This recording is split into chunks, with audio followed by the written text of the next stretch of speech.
Hukum Taurat tidak akan pernah batal. Ya. Firman ini satu iota pun tidak akan lenyap sebelum semuanya digenapi. Jadi itulah firman Tuhan yang kita imani. Ya. Jadi jangan sampai berpikir hukum Taurat itu kalau Yesus sudah datang berarti nggak berlaku sampai kapanpun. Cuman bagi kita yang percaya Yesus, hukum Taurat tidak berkuasa atas kita. Dulu kita dikuasai hukum Taurat, dituntun oleh hukum Taurat sampai ketemu Yesus. Itulah Bapak Ibu dan Saudara, sehingga Rasul Paulus pada malam hari ini mengingatkan kepada kita, di mana orang yang telah, kalau saya sih bilang lebih suka kekurangan, tidak kehilangan. Setiap orang yang telah kekurangan kemuliaan Allah bisa dipulihkan kembali, tidak dengan kekuatan sendiri, tetapi karena kasih Allah, karena anugerah kita ini dikembalikan posisi kita oleh Tuhan. Kita dibenarkan dan didamaikan. Ada dua perkara yang kita perlu simak pada malam hari ini. Karya Yesus Kristus bagi kita, ya. Bagi semua orang sebenarnya. Jadi karya Yesus Kristus, pengorbanan Yesus Kristus, darah Yesus Kristus yang tercurah itu pada dasarnya adalah untuk semua orang, untuk membenarkan semua orang, untuk mendamaikan dengan semua orang. Itu maunya Tuhan. Tetapi dalam hal ini, orang seperti apa yang bisa menerima kasih karunia ini? Ya. Siapa yang bisa menerima kasih karunia Allah ini? Pemberian secara cuma-cuma. Orang bersalah, tapi Tuhan menganggap benar. Setru dianggap sekarang menjadi damai. Itu Bapak Ibu dan Saudara. Semuanya dua perkara itu, tentang benarnya kita dan damainya kita dengan Allah, itu adalah anugerah. Amin. Karyanya Tuhan Yesus. Bapak di surga itu loh tidak mempedulikan anaknya sendiri. Tidak sayang pada anaknya sendiri. Demi manusia, demi semua orang, Allah tuh loh tidak nyayangkan anaknya sendiri. Anaknya dikorbankan. Karena Allah tahu usaha manusia tidak mungkin tercapai. Usaha manusia melalui kebaikannya, usaha manusia melalui kesuciannya, usaha manusia dengan jalan apapun, berusaha suci, berusaha baik, berusaha ngamal, semuanya itu tidak memenuhi target Allah. Karena apa yang dilakukan manusia, semuanya bagi Tuhan itu tidak berarti. Ya, itu awalnya. Makanya Bapak Ibu dan Saudara, di sini Paulus mengingatkan, jangan pamer kamu, jangan bermegah. Apa sih dasarmu bermegah? Nah itu loh. Wong kamu ini enggak punya modal apa-apa kok. Kamu dibenarkan tuh kamu tanpa modal kok. Gitu loh gampangnya. Ya. Bapak Ibu dan Saudaraku yang dikasihi Tuhan, pertama tentang benar. Di dunia ini tidak ada orang benar. Semua telah berbuat dosa. Di ayat berapa itu? 23 ya, Mas. Ayat 23, semua orang telah berbuat dosa dan telah kekurangan kemuliaan Allah. Di situ terjemahannya memang kehilangan. Kalau saya perhatikan, kalau kita ini sudah kehilangan manusia kehilangan kemuliaan Allah, waduh, sifat Allah terus nggak ada sama sekali. Tapi perhatikan, siapapun di dunia ini mesti masih memiliki benih-benih atau puing-puing dari kebaikan. Kebenaran itu masih puing, nggak seutuhnya. Maka saya senang memakai terjemahan yaitu bahwa kita kekurangan. Ya, kalau kehabisan, kehilangan itu waduh, sudah parah. Tapi mari kita terjemahkan kekurangan. Untuk genapnya kemuliaan Allah dalam hidup kita, maka Allah membenarkan kita. Ya, Allah itu membenarkan. Jane ngono ya, Allah nggak suka sama kita. Orang nggak bener. Nggak ada orang yang benar satupun. Kalau Bapak Ibu dan Saudara lebih teliti membacanya dari ayat 9 ya. Jadi bagaimana, adakah kita mempunyai kelebihan daripada orang lain? Sama sekali tidak, sebab di atas telah kita tuduh baik orang Yahudi maupun orang Yunani, bahwa mereka semua ada di bawah kuasa dosa. Seperti ada tertulis, tidak ada yang benar, seorang pun tidak. Semua kan orang nggak benar kabeh toh. Tidak ada seorang pun yang berakal budi, tidak ada seorang pun yang mencari Allah pada dasarnya. Semua orang telah menyeleweng, mereka semua tidak berguna. Tidak ada yang berbuat baik, seorang pun tidak.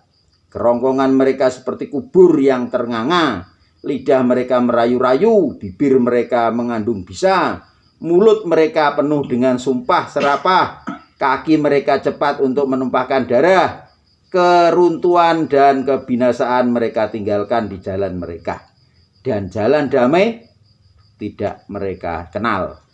Rasa takut kepada Allah tidak ada pada orang itu.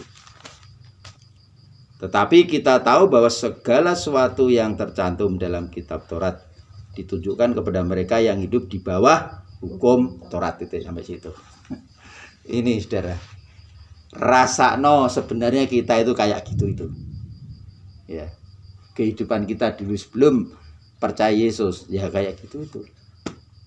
Terus sekarang nek dibenerke Tuhan itu loh, dasarnya apa kok kita kadang-kadang pamer. Aku kok wong Kristen kok. Nah itu. Nah, sekarang malam hari saya mengajak kita oleh karena iman kepada Yesus Kristus, kita karena mengandalkan Tuhan, karena kita menaruh harapan kepada Tuhan, karena kita setia kepada Tuhan, kita taat kepada Tuhan, itu iman. Jadi iman jangan hanya terfokus pada percaya saja. Setan pun percaya bahwa Yesus anak Allah. Itu cuman setan nggak mau taat, itu kan bedanya dengan kita kan gitu. Setan itu iblis juga percaya bahwa Yesus itu anak Allah loh, tapi digoda-goda, itu iblis. Yesus saja anak Allah itu digoda, apalagi kita saudara. Kowe iki opo kecil ke, tapi percayalah, kalau kita punya iman kepada Yesus Kristus, Tuhan menanggung. Kita yang orang yang tadi kalau saya bacakan tadi, kayak gitu rupa kita itu. Tuhan gelem-gelemi, mau-maunya Tuhan, nganggep kita ini orang bener. Ini saudaraku, bayangkir tenanan malam ini. Aku wis sadurunge percaya Yesus. Tadi kalau saudara nanti baleni ayat 9. Terus kelanjutannya tadi. Kayak gitu tuh keadaan kita. Ya. Semua orang, termasuk saya, ya kita semua. Pada dasarnya sampai sekarang pun kadang kita ini pada dasarnya wataknya kayak gitu itu. Tetapi Bapak Ibu dan Saudara, tatkala kita percaya Yesus, tatkala kita terima Yesus, tatkala kita mengaku dengan mulut kita dan percaya melalui hati kita bahwa Yesus itu Tuhan, disitulah Bapak Ibu dan Saudara, Tuhan menganggap kita benar. Gitu.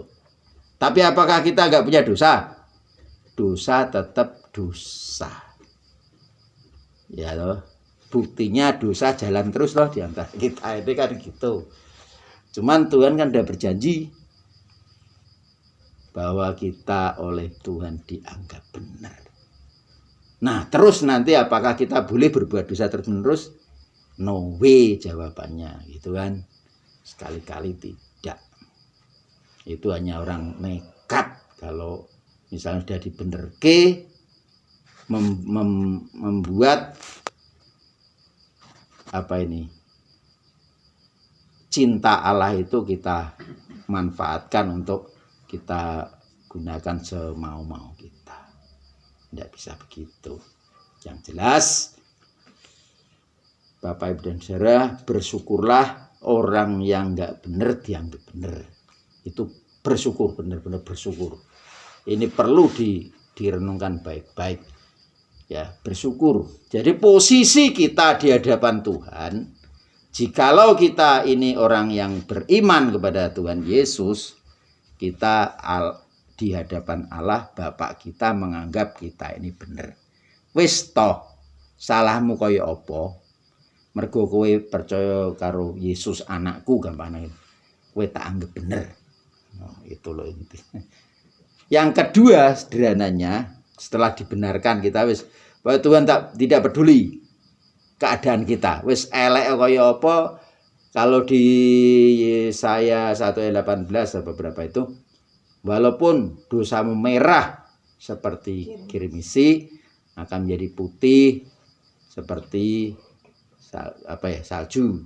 Walaupun dosamu merah seperti kain kesumba, akan menjadi putih seperti bulu domba. Artinya itulah Tuhan itu. Saking cintanya kepada kita, wis ora peduli dosamu kaya apa wis toh. Tapi malam hari ini intinya kalau kita beriman kepada Yesus. Karena apa Bapak Ibu dan Saudara? Sadar bahwa kita tidak mungkin waktu dituntun oleh hukum Taurat, waktu kita di bawah hukum Taurat, kita tidak mampu melakukan hukum Taurat. Gak ada yang mampu. Dari hukum pertama sampai ke 10 tuh gak ono sing mampu. Siapa coba yang mampu melakukan hukum 10 hukum ini? Kalau mampu ada orang selamat karena melakukan hukum Taurat, Yesus nggak usah berkorban. Tapi kenyataannya nggak bisa. Satu ya. Jadi itu Bapak Ibu dan Saudara, kita bersyukur benar-benar. Wong ra iso dianggap iso. Tuhan menganggap kita benar. Ora bener dianggap benar. Jane ya salah disalah-salahke, tapi oleh karena pengorbanan Tuhan Yesus kita dianggap benar. Yang menganggap itu Tuhan. Kita tetap orang berdosa. Itu. Jadi posisi kita dari dulu sampai sekarang ini kita tetap sebagai orang berdosa. Jangan pamer aku iki dibenerke terus aku ora dosa, enggak. Tetap kita orang berdosa. Cuman sadari bener-bener Tuhan itu loh hebat. Orang berdosa dianggap bener gitu. Makanya ini banyak orang tidak bisa menerima. Banyak orang-orang di luar kita itu nggak bisa menerima. Kalau saudara membaca di apa itu, wah rame-rame debat-debatan itu.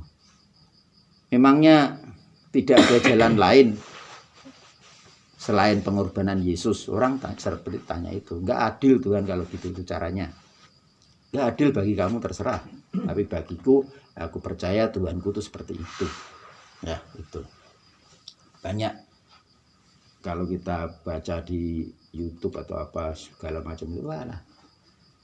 Kalau kita nggak kuat iman kita yang mengiyakan, oh iya ada pendeta yang ada orang Islam yang berdebat, kalau pendeta saya berdebat dengan dia 9 jam saya kalahkan.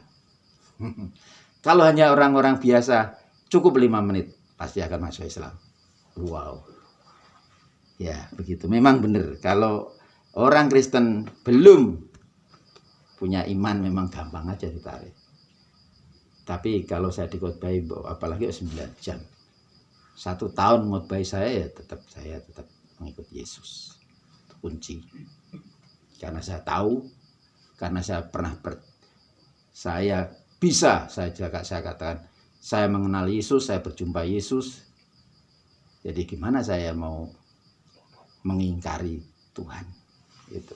Maka rasa syukur saya, pokoknya saya akan setia. Itu. Jadi pengikut dan jadi penganut. Kalau gitu apa itu namanya? Kalau pengikut sama penganut? Murid. Ya, itu saudara. Ya, yang kedua, kita ini dulu disatru oleh Yesus, oleh Tuhan.